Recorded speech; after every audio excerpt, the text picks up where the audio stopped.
thank U প্ৰথমে তাৰপিছত অনুভৱ মানে কি খুব আনন্দৰ কথা এতিয়া প্ৰথম বিশ্বকাপ খো এতিয়া ইতিহাসৰ মানে সোণালী আখৰেৰে লিখা থাকিব খোৰ ইতিহাসত যে প্ৰথম বিশ্বকাপ খো অনুষ্ঠিত হৈছিল প্ৰথমবাৰৰ বাবে ভাৰতৰ মাটিত ভাৰতৰ খেল আৰু এয়া ভাৰতৰ ৰাজধানী দিল্লীত অনুষ্ঠিত হৈছিল এটা খুব সুন্দৰ অনুভৱ আৰু তাৰ অংশীদাৰ হিচাপে বা তাৰ সেই ইতিহাসৰ যি সোণালী আখৰেৰে লিখা যাব তাৰ সাক্ষী স্বৰূপে মই অংশগ্ৰহণ কৰিব পাৰি খুবেই আনন্দিত হৈছোঁ ভাৰতে ডেফিনেটলি ইয়াত শ্ৰেষ্ঠতা প্ৰতিপন্ন কৰিলে কাৰণ তেওঁলোকৰ এটা এক্সপিৰিয়েঞ্চ আছে আমাৰ দেশত যিহেতু আমাৰ নিজৰ মাটিৰ খেল শৈশৱৰ পৰাই ল'ৰা ছোৱালীবিলাকে এই খেলত জড়িত হৈ আছে আৰু যিখিনি স্পিৰিট যিখিনি খেলটোৰ বাবে প্ৰয়োজনীয় আহিলা আছে বা আহিলা নহয় যিখিনি স্কিল আছে সেই গোটেইখিনি স্কিল আমাৰ ভাৰতীয় টীমটোৰ মাজত আছে যথেষ্ট অভিজ্ঞ সম্পন্ন খেলুৱৈ মহিলা হওক পুৰুষ হওক দুটা টীমতে সন্নিৱিষ্ট হৈছে আল্টিমেট খোই তাৰ আগত প্ৰতিপন্ন কৰি দেখুৱাইছে আল্টিমেট খোৰ দুটা ছেছন হৈ গৈছে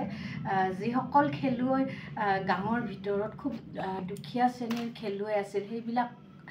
খেলুৱৈ নিজৰ প্ৰতিভাৰে ওলাই আহি আন্তঃৰাষ্ট্ৰীয় পৰ্যায়ত নিজৰ শ্ৰেষ্ঠতা প্ৰতিপন্ন কৰিবলৈ সক্ষম হৈছে এয়া সঁচাকৈয়ে গৌৰৱৰ বিষয় আৰু আমি গৌৰৱান্বিত কেইখন দেশে ইয়াতে ভাগ লৈছিলে ইয়াত 24খন দেশে ভাগ লৈছিলে এই ক্ষেত্ৰত আমি খুবেই গৌৰৱান্বিত কাৰণ আমাৰ দক্ষিণ কামৰূপৰ পৰা ৰূপা দাস ঠাকুৰীয়াই লিড লৈছে গোটেই অল ইণ্ডিয়াৰ ভিতৰত লিড লৈ ৰেফাৰী হিচাপে নিযুক্তি পাইছে তাৰ কাৰণে আমি সঁচাকৈয়ে গৌৰৱান্বিত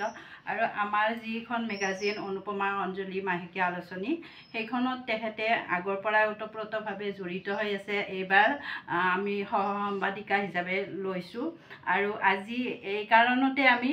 তেখেতক সম্বৰ্ধনা জনাবলৈ আহিছোঁ লগত আহিছে মোৰ সহ সম্পাদিকা কাঞ্চন হনপৰা আৰু নিতুমণি ৰাভা তেখেতেও আমাৰ অনুপমা অঞ্জলিৰ লগত জড়িত হৈ আছে আৰু তেখেতক ৰূপা দাস ঠাকুৰীয়াৰ পৰা আমি আশা কৰিছোঁ যাতে আগলৈ আৰু বহুত নাম উজ্জ্বল কৰিব পাৰে তেখেতৰ